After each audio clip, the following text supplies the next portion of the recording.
Kita berjumpa lagi pada perikop untuk hari ini. Kita sudah sampai Matius 15. Judul perikop, Perintah Allah dan Adat Istiadat Yahudi. Kemudian datanglah beberapa orang Farisi dan ahli Taurat dari Yerusalem kepada Yesus dan berkata, "Mengapa murid-muridmu melanggar adat istiadat nenek moyang kita? Mereka tidak membasuh tangan sebelum makan." Tetapi jawab Yesus kepada mereka, "Mengapa kamu pun melanggar perintah Allah demi adat istiadat nenek moyangmu? Sebab Allah berfirman, hormatilah ayahmu dan ibumu. Dan lagi, siapa yang mengutuki ayahnya atau ibunya pasti dihukum mati. Tetapi kamu berkata, barang siapa berkata kepada bapaknya atau kepada ibunya, apa yang ada padaku yang dapat digunakan untuk pemeliharaanmu, sudah digunakan untuk persembahan kepada Allah. Orang itu tidak wajib lagi menghormati bapaknya atau ibunya. Dengan demikian firman Allah kamu nyatakan tidak berlaku demi adat istiadatmu sendiri. Hai orang-orang munafik, benarlah nubuat Yesaya tentang kamu. Bangsa ini memuliakan aku dengan bibirnya, padahal hatinya jauh daripadaku. Percuma mereka beribadah kepadaku, sedangkan ajaran yang mereka ajarkan ialah perintah manusia." Lalu Yesus memanggil orang banyak dan berkata kepada mereka, "Dengar dan camkanlah, bukan yang masuk ke dalam mulut yang menajiskan orang, melainkan yang keluar dari mulut. Itulah yang menajiskan orang." Maka datanglah murid-muridnya dan bertanya kepadanya, "Engkau tahu bahwa perkataanmu itu telah menjadi batu sandungan bagi orang-orang Farisi?" Jawab Yesus, "Setiap tanaman yang tidak ditanam oleh Bapakku yang di surga akan dicabut dengan akar-akarnya. Biarkanlah mereka itu. Mereka orang buta yang menuntun orang buta. Jika orang buta menuntun orang buta, pasti keduanya jatuh ke dalam lubang." Lalu Petrus berkata kepadanya, "Jelaskanlah perumpamaan itu kepada kami." Jawab Yesus, "Kamu pun masih belum dapat memahaminya? Tidak tahukah kamu bahwa segala sesuatu yang masuk ke dalam mulut turun ke dalam perut lalu dibuang di jamban? Tetapi apa yang keluar dari mulut berasal dari hati, dan itulah yang menajiskan orang. Karena dari hati timbul segala pikiran jahat, pembunuhan, perzinahan, percabulan, pencurian, sumpah palsu, dan hujat. Itulah yang menajiskan orang. Tetapi makan dengan tangan yang tidak dibasuh tidak menajiskan orang." Demikianlah sabda Tuhan.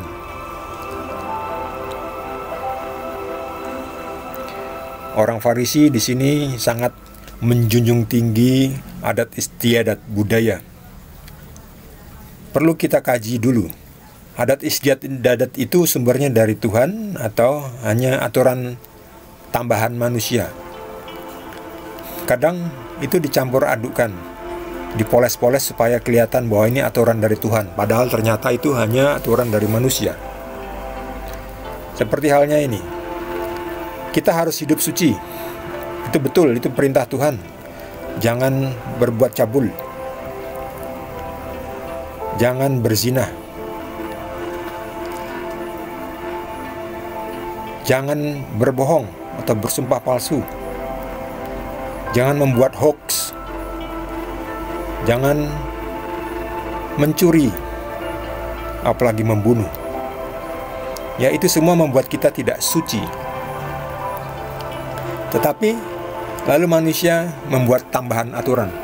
Sebelum makan wajib mencuci tangan. Ya, itu adalah aturan tambahan yang dibuat oleh manusia. Tapi esensinya adalah kita harus hidup bersih. Kalau sebelum makan ternyata tangan kita sudah bersih, untuk apa cuci tangan lagi ya? Oh, kita tidak pergi keluar setelah mandi, terus kita nonton TV, tangan kita tidak menyentuh sesuatu yang kotor. Ya, sebelum makan nanti kita tidak perlu cuci tangan lagi, sudah bersih. Jadi itu aturan sebelum makan dengan tangan yang tidak dibasuh. Itu hanya tambahan aturan yang dibuat oleh manusia. Kita perlu mengkaji ini ya. Jadi kadang adat istiadat, sesuatu yang sifatnya kebiasaan, itu menjadi sesuatu momok atau sumber ketakutan sendiri bagi kita. Kadang orang bilang kalau tidak mengikuti aturan itu nanti kualat. Kualat berarti sudah ada hubungannya dengan magis. Banyak sekali tahayul. Itu banyak ciptaan manusia, lalu dibuat seolah-olah itu dari Tuhan. Magis. Kalau melanggar nanti akhirnya kualat. Nanti terjadi sesuatu yang buruk yang akan menimpa kita. Untuk itulah di sini kita harus tumbuh dewasa dalam iman, supaya kita bisa menganalisa, membedakan sesuatu ajaran, apakah atau aturan, atau kebiasaan, atau adat istiadat, atau perintah, apakah ini dari Tuhan atau hanya dari manusia. Apalagi apakah ini hanya perintah dari manusia yang sedang kacau. Kita saat ini menyaksikan berbagai cerita berita di TV. Ada seorang perwira tinggi yang memerintahkan anak buahnya untuk menghajar anak buahnya yang lain. Ya, kasus Sambo sedang hangat-hangatnya. Diperintahkan untuk menghajar, bisa juga diperintahkan untuk menembak. Jadi sebagai anak buah itu wajib menganalisa untuk lain kali. Kalau perintahnya ini benar, kita ikuti. Kalau tidak benar, jangan diikuti. Bukan hanya kasus kriminal saja, bukan hanya kasus Sambo ini. Kita semua mengalami. Kadang kita diperintah oleh atasan untuk melakukan ini, melakukan itu. Disuruh membuat cek kosong, disuruh tanda tangan cek yang kosong. Jangan mau. Nah, ini untuk apa saya suruh tanda tangan? Loh, kalau tidak, Anda tidak mentaati perintah atasan. Ya nanti dulu. Ini untuk apa? Kalau nanti saya ternyata untuk hal-hal yang negatif, akhirnya Anda menjadi terlibat. Karena Anda ikut menandatangani, ikut menyetujui. Jadi lebih baik kehilangan pekerjaan daripada kehilangan jiwa. Sudah ikut menandatangani, malah ikut di penjara lagi. Nah, kehilangan dua-duanya kan. Bukan hanya kehilangan pekerjaan, tapi dihukum penjara. Malah double-double. Lebih baik dari awal, enggak, ini enggak benar, saya tidak mau. Kalau Anda mau memecat saya, silakan pecat. Kita harus punya pengetahuan yang cukup mengenai iman. Kita harus bisa membedakan mana yang baik, mana yang tidak baik, mana yang jahat. Jangan ikut-ikutan. Jangan asal patuh, harus dicek dulu. Demikian juga pemimpin spiritual kita. Kadang-kadang kita percaya saja. Kita harus menganalisa apakah ini pemimpin spiritual kita benar atau tidak. Kadang ada pemimpin spiritual yang memanfaatkan kekuasaannya untuk mengambil keuntungan pribadi. Akhirnya terjadi pelecehan. Ya, pelecehan banyak kan seperti itu kita dengar dalam berita-berita pelecehan. Si ini dilecehkan, seorang murid dilecehkan oleh gurunya, oleh pemimpinnya, pemimpin spiritualnya. Jadi kita harus tumbuh dewasa dalam iman, dalam pengetahuan tentang yang baik dan benar. Sebab kita semua sudah berdosa. Kita semua sudah makan buah terlarang yang membuat kita menjadi tahu apa yang baik dan apa yang buruk, pengetahuan akan yang baik dan yang jahat. Untuk itu kita harus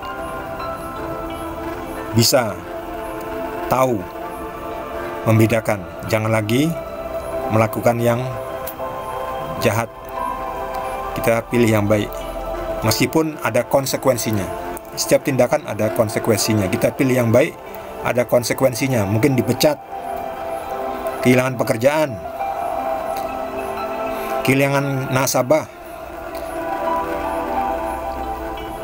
ditolak dari grup kita, dari lingkungan kita.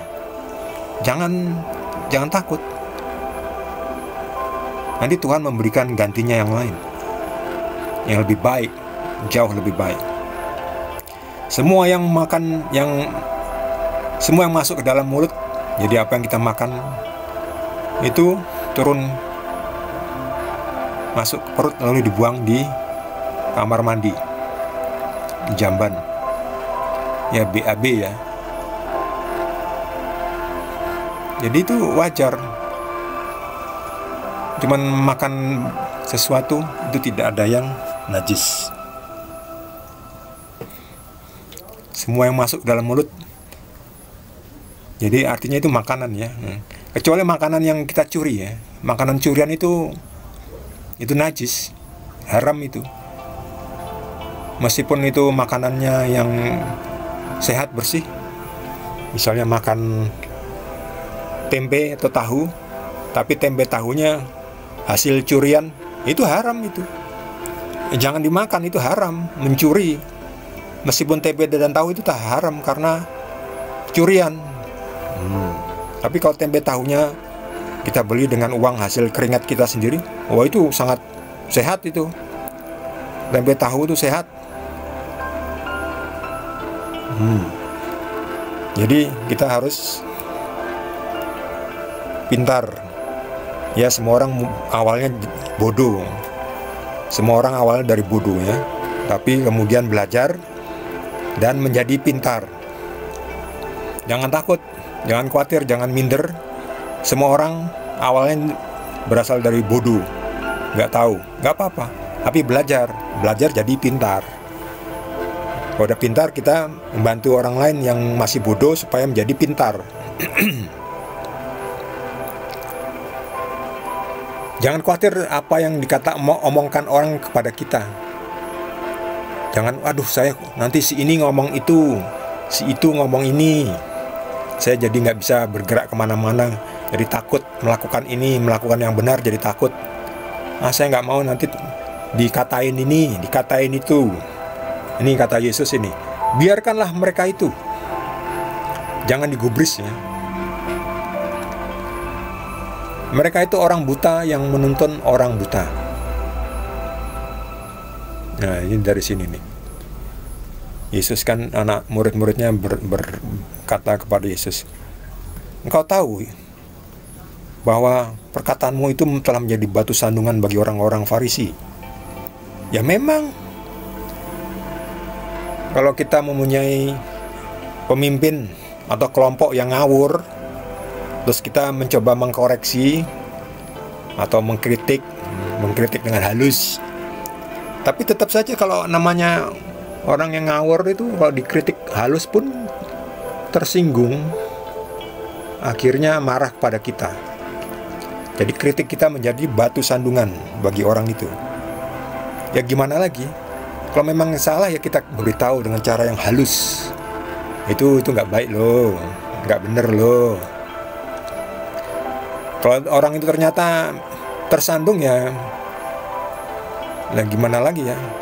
Artinya ya orang itu tersinggung ya sudah, ya minta maaf, tapi ya tetap yang benar ya yang seperti ini, bukan yang seperti itu. Kalau kita masih tetap dibenci, ya itu kata Yesus apa ini? Kalau kita masih tetap dibenci, biarkanlah mereka itu. Jangan digubris, jangan kita merasa tidak enak, jangan kita lalu merasa ewuh pekewuh. Kata orang Jawa, ewuh pekewuh, enggan. sungkan. Jangan, biarkanlah mereka itu. Kita tetap lakukan yang benar.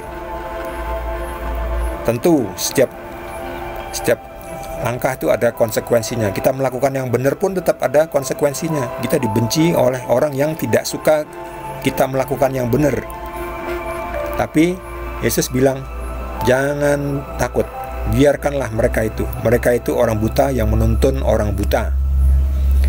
Jika orang buta menuntun orang buta, pasti keduanya jatuh ke dalam lubang. Nah, kita secara rohani, kalau kita buta, kita minta tuntunan dari orang yang bisa melihat, ya, secara rohani.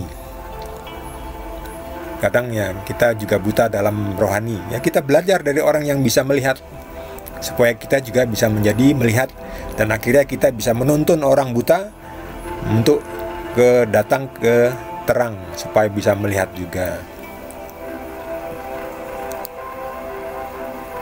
Ya, jadi adat istiadat di sini kita ada yang baik kita ikuti. Mencuci tangan sebelum makan ya baik juga. Tapi kalau tangannya sudah bersih ya nggak perlu cuci tangan toh.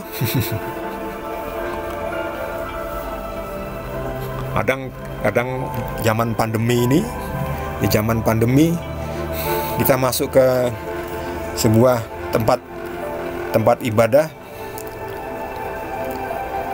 kita cuci tangan, harus cuci tangan dulu, ya, prokes, protokol kesehatan. Udah cuci tangan lalu nanti pakai apa lagi? Pakai ini lagi, hand spray, double ya. Udah cuci tangan bersih ya sudah, kecuali kita pegang sesuatu lagi yang kotor, oke lah kita pakai hand spray. Tapi kalau sudah cuci tangan sudah cukup bersih, tidak perlu pakai hand spray lagi.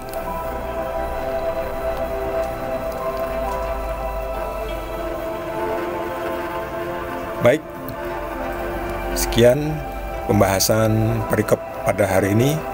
Hari ini perikopnya cukup panjang, 20 ayat. Besok kita lanjutkan dengan perikop berikutnya. Jika Anda belum subscribe, jangan lupa subscribe dan like. Terima kasih. Tuhan berkati.